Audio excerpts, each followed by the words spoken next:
زیباترین و خنک‌ترین استان ایران برای مسافرت توی تابستون قطعاً اردبیله.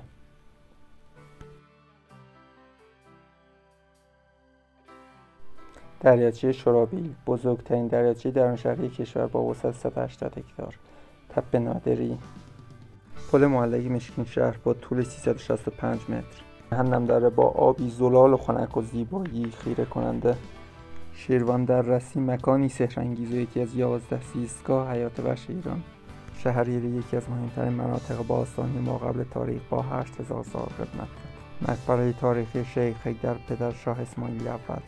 قله گهگهه، آبگرم گنرجه، چشمه آب گرم قطرسو. دریاچه قله صبرام در ارتفاع 4811 متری.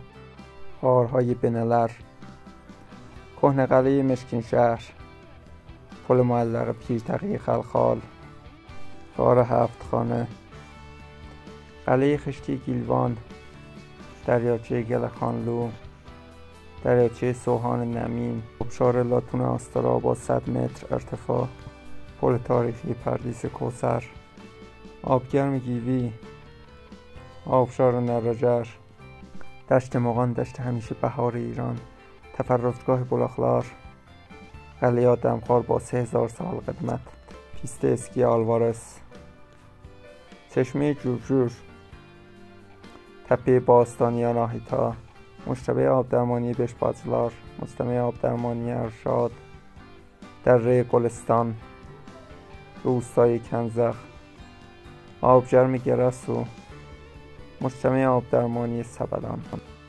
ممنونم که تا انتها همراه من بودین و لایک کردین. عاشقتونم. ویدیو بعد میبینمتون.